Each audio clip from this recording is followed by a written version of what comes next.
सर्वप्रथम मी आपल्या सगळ्यांचे धन्यवाद व्यक्त करते आणि आदरणीय बाळासाहेब थोरात साहेबांचे जे आमचे विधिमंडळाचे नेते आहेत, आमचे नेते, त्यांचं मी या ठिकाणी मनापासून धन्यवाद व्यक्त करते. कारण आज मुंबईच्या ज्वलंत प्रश्नाच्या बाबतीमध्ये आणि मुंबईमध्ये चालले असलेल्या भ्रष्ट कारभारावर आम्ही प्रकाशझोत टाकण्याचा प्रयत्न करत आहोत आणि या महायुती सरकार विरोधामध्ये आम्ही जे आहे ते आरोपपत्र या ठिकाणी आणि पापपत्र आम्ही आज त्यांच्या हस्ते जे आहे ते प्रकाशित करणार आहोत. आपल्या सगळ्यांना माहिती आहे की मुंबई जे आहे ती मुंबई देशाची आर्थिक राजधानी म्हणून मुंबईकडे बघितलं जातं. मुंबईकडे स्वप्ननगरी म्हणून सुद्धा बघितलं जातं.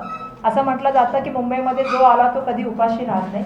परंतु ज्या वेळापासून महायुतीचं सरकार निर्माण झालेलं आहे त्यावेळापासून आपण बघतोय की मुंबईच्या नागरिकाचं जीवनमान जे आहे ते खाली करण्याचं सातत्याने होताना दिसत आहे. मला या ठिकाणी सांगायचं आहे आपल्याला की आजच्या या पापपत्राच्या माध्यमातून मुंबईच्या ज्वलंत समस्याबाबत सुद्धा आम्ही बोलत आहोत. पण त्याच व्यतिरिक्त ज्या मूलभूत समस्या आहेत जशी बेरोजगारी आहे, महागाई आहे, हे आपल्या सगळ्यांना माहिती आहे. पण सगळ्यात महत्त्वाची जी गोष्ट आहे की ज्या वेळेपासून जुलै 2022 मध्ये एकनाथ शिंदेजी या राज्याचे मुख्यमंत्री झाले आणि मुख्यमंत्री झाल्यानंतर आपण बघत आहोत की मुंबईला सातत्याने अधोगतीला नेण्याचं काम त्यांच्या माध्यमातून झालं. मुंबईला आपण सुरक्षित शहर म्हणून बघतो, रात्री सुद्धा महिला सुरक्षित राहू शकतात अशी परिस्थिती आहे. परंतु आज ती परिस्थिती बदललेली आहे. आपण बघितलं असेल मागील 7 महिन्यामध्ये जे आहे ते 56% हे जे महिलांवरचे जे विनयभंगाचे आणि अत्याचाराचे जे प्रमाण आहे ते वाढलेलं आहे. मधल्या काळामध्ये आपल्याला माहिती आहे की ज्यावेळेस सर्वे आला त्याच्यामध्ये असं दिसलं की मुंबईमध्ये महिला ज्या आहेत प्रत्येक दिवसाला 3 महिलांचा जो आहे तो बलात्कार होतो आणि 6 महिलांचा जो आहे तो विनयभंग होतो. आपल्याला माहिती आहे मुंबईमध्ये वरळीला एक मोठा जो आहे हिट अँड रन जी घटना घडली आणि त्या ठिकाणी ती घटना फक्त हिट अँड रनची नव्हती, ती मर्डरची होती अशी आमची त्यावेळी आम्ही जाऊन त्या ठिकाणी पोलीस स्टेशनला सांगितलं आणि आम्ही त्यासाठी मागणी सुद्धा केली होती. आजही आपल्याला माहिती आहे की इतक्या दिवसानंतर सुद्धा त्याचं सीसीटीव्ही फुटेज बाहेर आलेलं नाहीये. याचं कारण असं आहे की जर सीसीटीव्ही फुटेज बाहेर आलं तर मोठ्या प्रमाणामध्ये महाराष्ट्रात नव्हे भारतामध्ये याच्या संदर्भामधला मोठा आक्रोश त्या ठिकाणी दिसेल. आज देशामधली सगळ्यात महत्त्वाची समस्या जी आहे ती बेरोजगारी आहे आणि मुंबईमध्ये ती पातळी खूप आपल्याला माहिती आहे की मोठ्या प्रमाणामध्ये बेरोजगारी वाढलेली आहे. साहेब मध्ये कलिनामध्ये एक एअर इंडियाच्या माध्यमातून इंटरव्ह्यू होता, त्यावेळेला जवळपास 25,000 विद्यार्थी जे आहेत ते त्या ठिकाणी आले होते आणि चेंगराचेंगरी होईल का अशा तऱ्हेची त्या ठिकाणी भीती निर्माण झाली होती. त्यामुळे ही सुद्धा खूप मोठी समस्या आहे. त्याचबरोबर मुंबईचे सगळे मोठे प्रोजेक्ट मग इंटरनॅशनल फायनान्शियल सेंटर असेल, IFSC असेल किंवा त्या व्यतिरिक्त इतर असतील, डायमंडचं असेल, हे सगळे प्रोजेक्ट जे आहे ते गुजरातला नेण्याचा डाव या ठिकाणी सातत्याने सुरू आहे. त्याविरुद्ध सुद्धा लढण्याचं काम आपल्याला करायचं आहे. आणि आपल्याला माहिती आहे की मधल्या काळामध्ये एक मोठी जी आहे ते होल्डिंग त्या ठिकाणी पडलं. दुर्दैवाने त्यामध्ये 17 लोकांचा जो आहे तो मृत्यू झाला आणि त्यावेळेला देशाचे पंतप्रधान मुंबईमध्ये होते. परंतु मुंबईमधल्या लोकांबद्दल सहानुभूती किंवा संवेदना सुद्धा त्यांनी त्या ठिकाणी व्यक्त केली नाही. 2 वर्षापासून बघतोय जवळपास जास्त त्याच्यापेक्षा काळ झालेला आहे. मुंबई महानगरपालिकेमध्ये नगरसेवक नाही आहेत, लोकप्रतिनिधी नाही आहेत, पण दिवसागणिक टेंडर निघत आहेत आणि ते टेंडर आणि जे कॉन्ट्रॅक्ट आहेत ते मित्रांना देण्याचं काम होत आहे.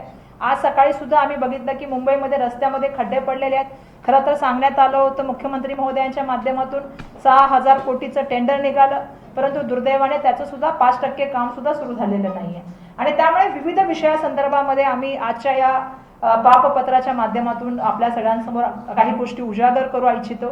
आपल्याला माहिती आहे की अधिकाऱ्यांची काय त्या ठिकाणी रेट आहे, आमदारांचं काय, पक्षामध्ये नगरसेवक घ्यायचे असेल तर त्यांचं एक कार्ड आहे आणि मोठ्या प्रमाणामध्ये हे खरेदी विक्रीचे व्यवहार सातत्याने सुरू आहे. मुंबई महानगरपालिकेच्या आरोग्य व्यवस्थापनाचं बोलायचं झाल्यास 27 महानगरपालिकेमध्ये आता आपण जे आहे ते 19व्या क्रमांकामध्ये आहेत आणि त्यामुळे सुद्धा आपल्याला माहिती आहे की सरकारी दवाखाने असतील किंवा मुंबई महानगरपालिकेचे दवाखाने असतील, या दोन्ही दवाखान्यामध्ये MRI मशीन असतील, CT स्कॅन मशीन असतील, त्याचबरोबर औषधाचा सुद्धा त्या ठिकाणी मोठ्या प्रमाणामध्ये तुटवडा आहे. या मशीन बंद आहेत आणि सातत्याने विधानसभेमध्ये आमदार सुद्धा त्या गोष्टी निदर्शनास आणत असतात, परंतु दुर्दैवाने त्याच्याकडे लक्ष नाही. दुसरं आजच आम्ही बघितलं की UPSCचा खूप महत्त्वाचा विषय तिथल्या अध्यक्षांनी आज राजीनामा दिलेला आहे. आपण बघितलं की महाराष्ट्रामध्ये सुद्धा एक केस सध्या खूप मोठ्या प्रमाणामध्ये गाजते. खेडेकर ज्यांनी दिव्यांग असल्याचा दाखला घेतला, ज्यांनी खूप साऱ्या गोष्टीमध्ये त्या ठिकाणी जे आहे आता आपल्याला दिसतंय की मोठ्या प्रमाणामध्ये त्या विषयावर चर्चा सुरू झाली. कारण खूप असे विद्यार्थी सापडायला लागले ज्यांनी अशी सर्टिफिकेट घेऊन OBCची सर्टिफिकेट, दिव्यांगाची सर्टिफिकेट घेऊन त्या ठिकाणी जे आहे ते ॲडमिशन घेतलेले आणि आज विद्यार्थ्यांमध्ये मोठ्या प्रमाणामध्ये असंतोष आहे. कारण नीटची परीक्षा असेल किंवा आता UPSC परीक्षेवरचे प्रश्नचिन्ह निर्माण झाले तर मुलांनी भविष्य कुठे जायचं. त्यामुळे आम्ही आज एक पापपत्र या ठिकाणी सन्माननीय बाळासाहेब थोरात साहेबांच्या हस्ते जे आहे ते प्रकाशित करत आहोत आणि हे मुंबईच्या संदर्भामधले या माध्यमातून आम्ही आजपासून जे आहे ते इलेक्शनच्या मोडमध्ये जाऊन आम्ही ज्या ठिकाणी आहे ते जाहीर करत आहोत की आम्ही इलेक्शनला कामाला लागलेलो आहोत. मुंबई प्रदेश काँग्रेसच्या वतीनं आज महायुतीचे पापपत्र हे प्रकाशित करण्यात येत आहे आणि यासाठी मुंबई काँग्रेसच्या सन्माननीय अध्यक्षा, सन्माननीय खासदार श्रीमती वर्षाताई गायकवाड, इथे उपस्थित असलेले मुंबईचे ज्येष्ठ नेते माननीय मधुकररावजी चव्हाण साहेब, आताच आपल्यामध्ये उपस्थित असलेले माननीय विश्वजितजी कदम, माननीय मोहिते पाटील, सचिनजी सावंत, गणेश कार्यक्रम शुक्लाजी, सर्व उपस्थित पदाधिकारी आणि मीडियाचे सर्व प्रतिनिधी बंधू भगिनी, आज वर्षाताईंचा मुंबई काँग्रेसचा हा उपक्रम आहे आणि ताईंनी हे सांगितलं की आम्ही निवडणुकीला सामोरं जाण्याकरता तयार झालेलो आहोत. खरं तर वर्षाताईंचं पहिलं मला अभिनंदन करायचंय की त्या आमदार म्हणून, कारण सन्माननीय स्वर्गीय एकनाथजी गायकवाड हे माझे परम मित्र होते. त्यांच्यानंतर त्यांचा वारसा समर्थपणे चालवणाऱ्या विधानसभेमध्ये आणि मंत्रिमंडळात सुद्धा त्यांचं काम कायम उल्लेखनीय राहिलं. वारसा समर्थपणे त्यांनी चालवला. मुंबई काँग्रेसच्या अध्यक्षा झाल्या, आता खासदार झाल्या आणि आपण पाहतो की सभागृहामध्ये सुद्धा पार्लमेंटमध्ये ताईंचं भाषण फार छान झालं. सगळ्या महाराष्ट्राने आणि सगळ्या देशाने ते ऐकलेलं आहे आणि जे पूर्णपणे जी परंपरा त्यांच्या कुटुंबाची आणि नंतर केलेल्या कामामुळे त्यांची जे एक परिपक्वता त्यांच्यामध्ये आलेली आहे त्याचं दर्शन सभागृहाला आणि संपूर्ण देशाला सुद्धा आहे. आणि खासदार म्हणून म्हणजे आमच्या समवेत होत्या, आता खासदार झाल्या म्हणून सुद्धा आम्ही आमदार राहिलो, ते खासदार झाले. त्यांचं अभिनंदन, कौतुक करावं तेवढं थोडं आहे. मुंबईचं अध्यक्षपद सुद्धा ते अत्यंत समर्थपणे सांभाळतायत आणि म्हणूनच मुंबईच्या ज्या समस्या आहेत, मुंबईमध्ये जे घडतं आहे त्या बाबतीतलं एक पापपत्र त्यांनी इथे आपल्या पुढे आता सांगितलं आणि प्रकाशित सुद्धा आपण केलेलं आहे. मुंबई ही महाराष्ट्राची राजधानी आहे. आज देशातलं एक आर्थिक केंद्र, व्यापारी केंद्र आपलं मुंबई आहे. लोकसंख्येकरता सुद्धा एक मोठं शहर हे आहे. इथली महानगरपालिका सुद्धा एक मोठी महानगरपालिका, ताकदवान महानगरपालिका, आर्थिक दृष्ट्या सुद्धा होती म्हणण्याची वेळ आता येऊ घातलेली आहे. आणि एकंदर संपूर्ण व्यवहार मुंबईतला सुद्धा असा आहे की मुंबईचे नागरिक आता अत्यंत हतबल झालेले आपल्या सर्वांना दिसत आहेत. आणि आता जे घडतं आहे त्या बाबतीत जे सरकार बनलंय, पहिलं म्हणजे महायुतीचं सरकार बनलं. मुख्यमंत्री एकनाथजी गायकवाड झाले, परंतु त्याचं गठन जे आहे ते गठनच खरं एक बेकायदेशीर सरकार असं स्वरूप त्याचं आहे. कदाचित निर्णय होतील त्यावेळी सरकार नसणार आहे, 2 महिन्यात तर काही निर्णय होणार नाही. परंतु जी फोडतोड झाली, आमदारांना पळवलं गेलं, ते पळवताना त्यांचा जे व्यवहार झाले, सुरतला काय जातात, नंतर गुवाहाटी काय, नंतर याला पणजीला सुद्धा गोव्याला गेले. ही सगळं आमदारांचा ही मिरवणूक सगळ्या देशानं पाहिली आणि खऱ्या अर्थानं महाराष्ट्राला कधी नाही ते हे दुर्दैवी रूप महाराष्ट्राचं देशाला पाहावयास मिळालं. त्यामधल्या व्यवहाराबाबतच खोक्यांचं सरकार असं म्हटलं जातं. 50 खोके एकदम ओके तर गावच्या पातळीला आमच्या खेड्यापर्यंत शेतकऱ्यापर्यंत जाऊन पोहोचलं. हे सरकार बनलं कसं? नंतर सुद्धा माननीय पंतप्रधानांनी आरोप केले होते की 70,000 कोटीचा घोटाळा, आणि भोपाळमध्ये झालेल्या आरोपानंतर 2-4 दिवसामध्ये काय पलटी झाली मला माहित नाही, परंतु आता पंतप्रधान सुद्धा 70,000 कोटीवर बोलायला तयार नाही. सरकारमध्ये आणखी काही तिथं जाऊन पोहोचले.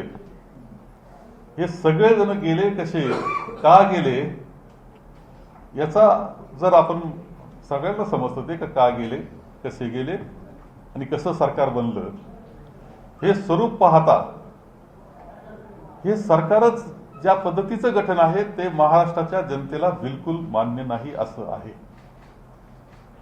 त्यांना असं एक वाटतं की निवडणुका आपण जिंकू, असं आता तर आत्मविश्वास त्यांचा राहिलेला नाही. खरं म्हणजे लोकसभेनंतर तर आत्मविश्वासाची घसरत झाली.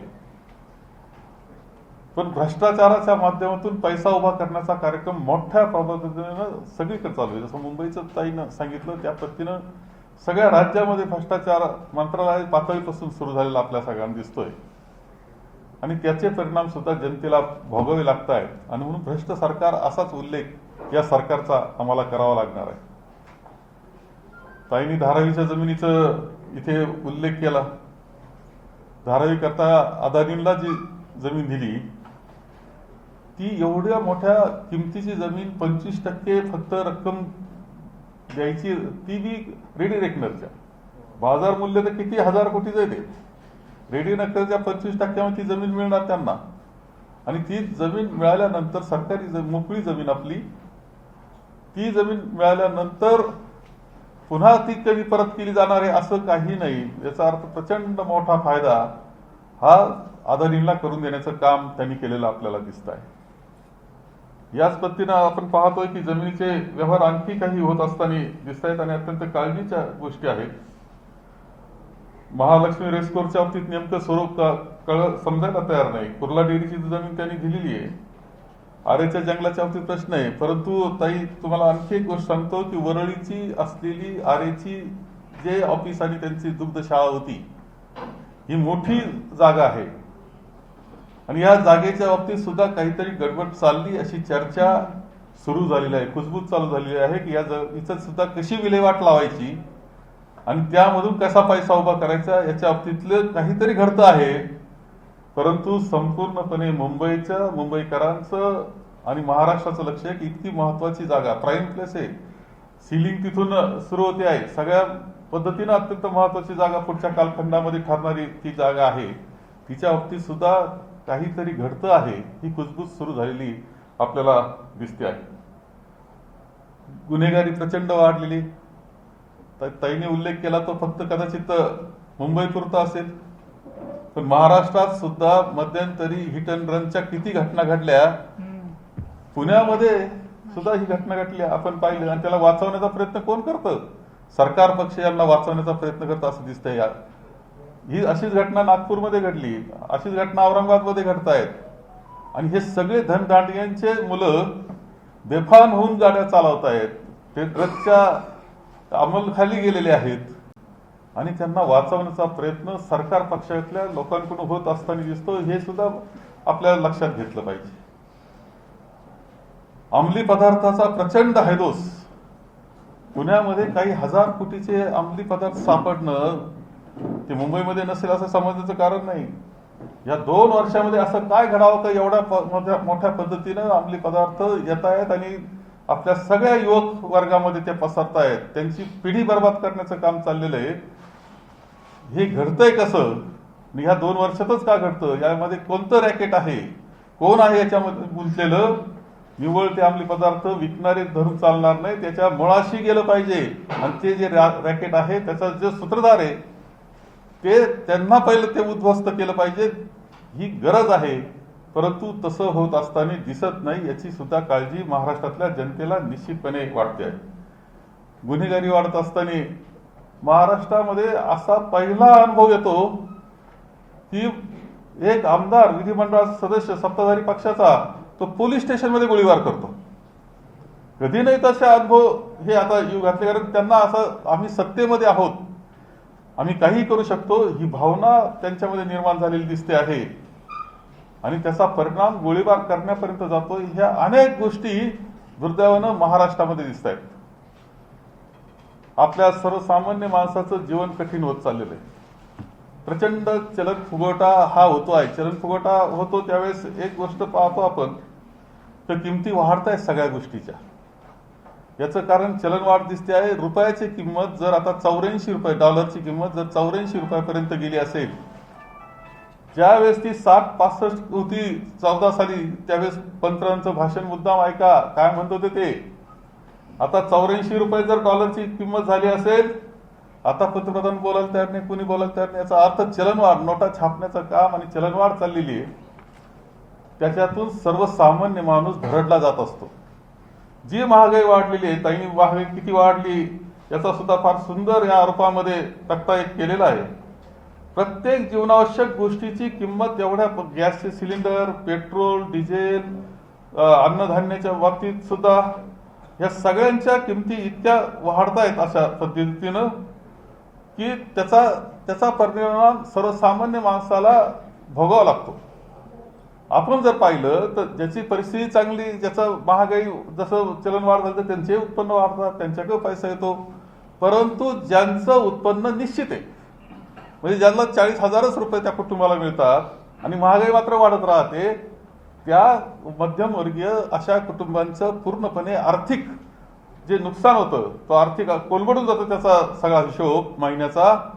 हे लक्षात घेतलं पाहिजे. ही महागाई खऱ्या अर्थाने भरडला जातो, तो सर्वसामान्य माणूस भरडला जातोय आणि ते आपल्याला या 10 वर्षामध्ये वाढत्या महागाईमध्ये आपल्याला निश्चितपणे दिसत आहे. जीएसटीचा भार किती आहे वेगळं सांगण्याची आवश्यकता नाही. जीएसटीचा भार इतका मोठ्या प्रमाणावर आहे आणि विशेषतः तो श्रीमंतापेक्षाही गरीबावर जास्त आहे.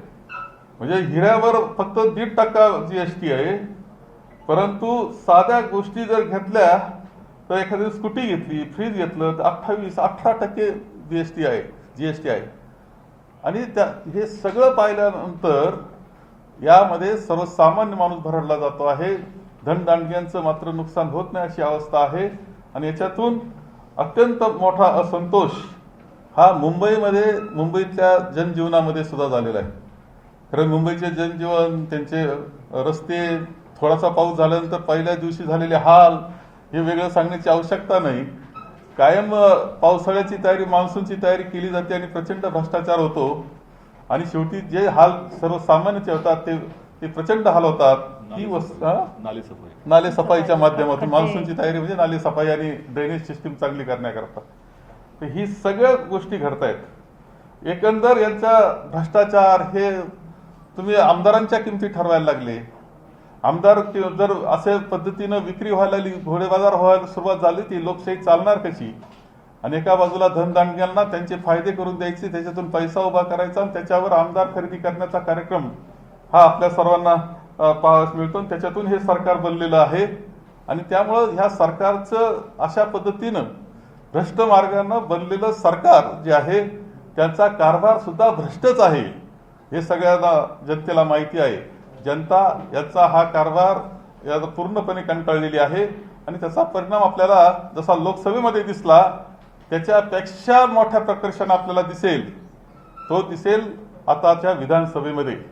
आणि म्हणून आजचं हे ताईचं खूप अभिनंदन मी करतो की आपण सुरुवात केली. या अर्थानं आजचं प्रकाशन याचा अर्थ आपल्या निवडणुकीची सुरुवात आहे. ही सर्वसामान्य माणसाला त्याला बरोबर घेण्याकरता त्याचे प्रश्न आहेत. हे एका बाजूला प्रश्न आहे सर्वसामान्याचे, त्या प्रश्नाबरोबर आम्ही आहोत आणि ते सोडवण्याकरता कटिबद्ध आहोत असं सांगणार हा कार्यक्रम आहे. आणि म्हणून महायुतीचे पापपत्र आज आम्ही याचं प्रकाशन करतो.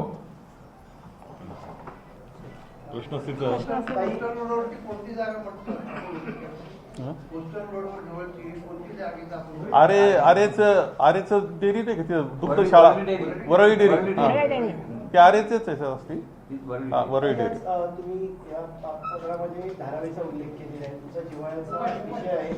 उद्धव ठाकरेंनी आज पत्रकार परिषद घेतली, त्याच्यामध्ये त्यांनी रिटेंडरिंग धारावी प्रकल्पाचं का करू नये असा सवाल केला. तुम्ही जोडलेल्या त्या भागाशी वाटतं रिटेंडरिंग झालं पाहिजे? 100%. कारण ज्या तऱ्हेने 2018 मध्ये टेंडर ग्लोबली फ्लोट झालं होतं आणि त्यावेळेला 19 प्री बिडर त्या ठिकाणी चर्चेला आले होते.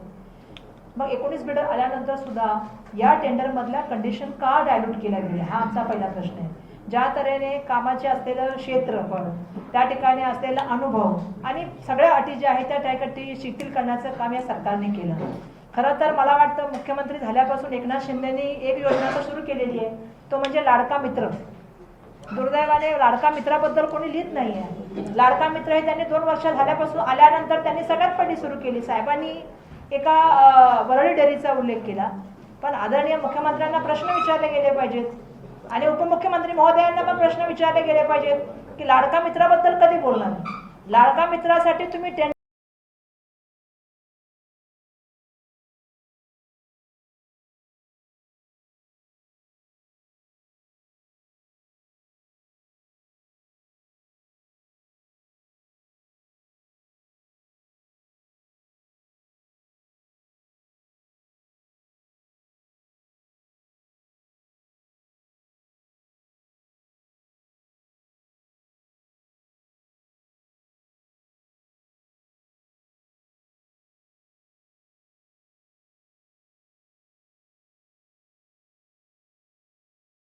महत्वाचा मोठा भ्रष्टाचार आहे असं आमचं म्हणणं आहे.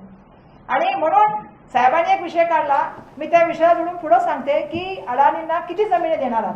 म्हणजे ज्या ठिकाणी मोतीलाल नगर आहे त्याची सुद्धा आम्ही चर्चा ऐकतोय, MSRDCची जमीनची सुद्धा चर्चा आम्ही ऐकतोय आणि एअर इंडिया कॉलनीच्या बाबतीत पण त्यांनाच देण्याचं काम झालं, एअरपोर्ट पण त्यांनाच देण्याचं काम चाललेलं आहे. मुंबईच्या सगळ्या असलेल्या इलेक्ट्रिसिटी जी BST 120 वर्षापासून मुंबईमध्ये काम करते, जिच्या विजेचा म्हणजे विजेचा दर हा सगळ्यात मिनिमम आहे, म्हणजे कमीत कमी आहे, त्यांचं आपण काढून अडाणींना देण्याचं काम करत आहात.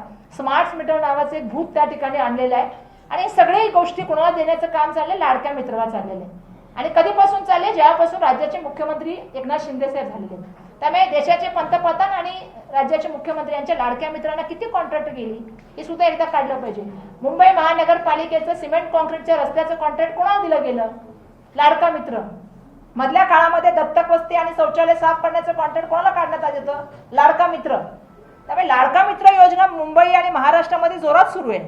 मला वाटतं त्याचं आता कुठे ना कुठे स्पष्टपणे बोलण्याची खूप आवश्यकता झालेली आहे आणि म्हणून आम्ही या बाबतीमध्ये आमचं मत आहे की रिटेंडरिंग पण झालं पाहिजे आणि दुसरं आमचं मत आहे की तिथल्या लोकांना त्या ठिकाणी धारावीमध्ये घर मिळालं पाहिजे आणि त्याच सेक्टरमध्ये मिळालं पाहिजे आणि त्यांची बदनामी बंद केली पाहिजे. त्याच्या नावाखाली जे एक उद्योग मोठा चालू आहे, मोक्याच्या हजारो काय म्हणतात एकरच्या एकर जागा कमी मोबदल्यात घ्यायच्या आणि मोठा एक लाईन माफिया व्हायचा आणि मुंबईच्या रिअल इस्टेटमध्ये आपलं स्वतःचं किंगडम निर्माण करायचं ते स्वप्न गेलं पाहिजे. डेअरीबद्दल आपण उल्लेख केलेला आहे. त्या डिपार्टमेंटच्या ऍडिशनल कमिशनरनी नोट दिलेली आहे की अशी जागा देऊ नये. त्याचं व्हॅल्युएशन 5,500 कोटी रुपये होतं आणि त्याचं ओव्हरऑल मार्केट रेट प्रमाणे 19,000 कोटी रुपये होतं. पहिली चौकशी लावणार का तुमचं सरकार आलं तर? दुसरं तुम्ही हे रद्द करणार का? आणि जर तुम्ही देणार असाल तुमचं सरकार तर ते 19,000 कोटी रुपयांना देणार. नाही, हे तर घडतंय दुर्दैवानं आपण पाहत आहोत. यात पूर्णपणे जे काही चुकीचं घडलेलं आहे आमचं सरकार आल्यावर ते थांबवलं जाईल. मैडम बड़ा साहब, लेकिन आप लोगों ने कोई आवाज नहीं उठाई विधानभवन में जब उस अधिकारी का ट्रांसफर हो गया? ट्रांसफर किया नाही, तुकाराम मुंडेंची ट्रान्सफर या बाबतीत मी स्वतः सुद्धा बोललेलो आहे. विरोधी पक्ष नेते आमचे त्यांनी आम्ही कमीत कमी 4 वेळेस यावर बोललो. आम्ही 4 वेळेस स्वतः माननीय पृथ्वीराज चव्हाण हे सुद्धा या विषयावर बोललेले आहेत. आता हे तर आम्ही बोललेलो आहोत, पुढची जबाबदारी तुमची असते. ज्ञानबा हरी तुकाराम घरी. नाही साहेब बोलले. त्याच्या व्यतिरिक्त आम्ही 2 त्या ठिकाणी मुवमेंट केला. एक स्वाक्षरी अभियान कुर्ल्यामधल्या जनतेचं आणि दुसरं पोस्टकार्ड पाठवलं आम्ही मुख्यमंत्र्यांना आणि देशाच्या पंतप्रधानांना. आम्ही हेच सांगितलं की ती मदर डेअरी जी आहे त्या ठिकाणी पब्लिक गार्डन व्हावं ही तिथल्या जनतेची मागणी आहे. आणि तुम्ही जे सांगताय ना असे धारावी डेव्हलपमेंटची जी फाईल केली डीसी रूल बदलण्याच्या बाबतीमध्ये, त्याच्यामध्ये पण ज्युडिशियल डिपार्टमेंटचं काय ओपिनियन आहे ते चेक केलं पाहिजे ना एकदा. ज्या तऱ्हेने मदर डेअरी मधल्या तिथल्या आयुक्तांनी सांगितलं की जमीन नाही दिली पाहिजे. आता त्याच्यामध्ये अजून खूप गोष्टी आहेत. म्हणजे मुख्यमंत्र्यांची वेगळी गोष्ट आहे आणि दुग्ध विकास मंत्र्यांची वेगळी गोष्ट आहे आणि तिथल्या आमदारांची एक वेगळं म्हणणं आहे. त्यामुळे मला असं वाटतं की या पूर्ण प्रकरणाची आमचं सरकार आल्यावर चौकशी केली जाईल आणि तिथल्या जनतेची जी मागणी आहे की तिथे पब्लिक पार्क व्हावं त्याच्यासाठी आम्ही येणाऱ्या काळामध्ये काम करू. बार्टी सांगली महाज्योतीचा प्रश्न मुख्यमंत्र्यांनी 2 वर्षापासून सोडवलेला आहे. यामध्ये बार्टी शेड्यूल महाज्योती. कास्ट, ओबीसी आणि मराठा समाजाचे तिन्ही मुलांचा प्रश्न प्रलंबित आहे. त्याच्यामध्ये मुलं पुण्यापासून मुंबईपर्यंत लॉंग मार्च पावसामध्ये चालत आलेले आहेत. आज मुंबईमध्ये तो मोर्चा धडकलेला आहे. तरी या सरकारने या विद्यार्थ्यांची दखल का घेतली नाही? हा विषय तर आम्ही विधानसभेमध्ये मांडला, प्रकर्षानं मांडला. तर बार्टीच्या मुलांचं सिलेक्शन जे झालं होतं ते 1-1.5 वर्षापूर्वी झालं, 2.5 वर्षापूर्वी झालं आणि ते सिलेक्शन होऊन नंतर काहीच नाही. बिलकुल नाही, उत्तरं दिलेच नाही त्यांनी, उत्तरं दिलेच नाही. उत्तरं नाही अशी अवस्था आहे. अनेक प्रश्नांची उत्तरं देऊ शकले नाही कारण ती वस्तुस्थिती आहे. बरं, सगळ्यांच्या बाबतीत हे घडलेलं आहे आणि त्या युवकांचं अक्षरशः म्हणजे करिअर जे तयार करायचं होतं त्यांचं नुकसान करण्याचं काम केलंय. दुसरा पर्याय सुद्धा शिल्लक ठेवला नाही. ही वस्तुस्थिती आहे आणि या बाबतीत आम्ही सर्वजणांनी अत्यंत प्रकर्षानं मांडलं. एवढंच नाही तर एक पायऱ्यांवरचं आंदोलन सुद्धा याच्याकरता आम्ही केलेलं आहे. समाजवादी पार्टी ने शक्ति प्रदर्शन किया है और वो यहाँ पर महाराष्ट्र में विधानसभा में ज्यादा सीटों की उम्मीदवारी पेश कर रहे हैं. आपकी भूमिका क्या होगी? समाजवादी पार्टीने समाजवादी पार्टी ने शक्ति प्रदर्शन किया, अपने 37 विधायक लेकर के मुंबई में प्रदर्शन किया. विधानसभा के चुनाव में वो ज्यादा सीटों की उम्मीदवारी कर रहे हैं. आपकी भूमिका क्या होगी? नाही, आमची महाविकास आघाडी आहेच आहे. म्हणजे पहिला आहे का म्हणजे पुढचं हिंदीमध्ये बोला, हिंदीमध्ये बोला. नहीं, हमारी महाविकास आघाड़ी तो है ही. हमारे कुछ मित्र पक्ष भी है, लेकिन ऐसा है कि ये जो है मित्र पक्ष वो साथ में जो आएंगे उनको साथ हम लेके जाएंगे. हाँ, उस पर जो मित्र पक्ष है अगर उनको जगह चाहिए तो हम चर्चा करेंगे उनके साथ. चर्चा करके उनका हक कुछ ना कुछ निकालेंगे, कोई प्रॉब्लेम नाही. तर लोकसभेला काँग्रेस सगळ्यात जास्त जागा मिळाल्या, विधानसभेला काँग्रेसच मोठा भाऊ असणार आहे का? आम्ही त्या वादात या महाविकास आघाडी म्हणून एकत्र आहोत. मोठा भाऊ लहान भाऊपेक्षा आम्हाला पुन्हा एकदा सरकार हे महाविकास आघाडीचं महाराष्ट्रामध्ये आणायचं, महाराष्ट्राला वाचवायचं. ही जबाबदारी मोठी. कोण लहान कोण मोठापेक्षा महाराष्ट्र वाचवण्याचं काम आम्हाला या विधानसभेमध्ये करायचंय आणि आम्ही एकत्र पद्धतीने. शेवटचा प्रश्न. सोनू, आपने कहा महाराष्ट्र विधानसभा का चुनाव तो आपने बिल्कुल बजा दिया, लेकिन मुंबई के बड़े नेता आपके साथ नहीं दिखे. पहला सवाल. दूसरा सवाल, आप कितने सीटों पे मुंबई में चुनाव लड़ेंगे? क्योंकि शिवसेना करीब उन्हें 25 सीटें चाहिए. नहीं, अभी इसका जो है सीट का बंटवारा, इस पर अभी चर्चा शुरू होगी. हम ज्यादा से ज्यादा सीट मिलने की कोशिश तो करेंगी और सबको, तीनों ही पार्टी होगा या मित्र पक्ष होगा, सबको अपनी पार्टी बनाने के लिए कोशिश तो रहेगी. लेकिन आपको आखिर में दिखाई देगा कि महाविकास आघाड़ी बनेगी, अच्छा तरह से इलेक्शन करेगी. चलो.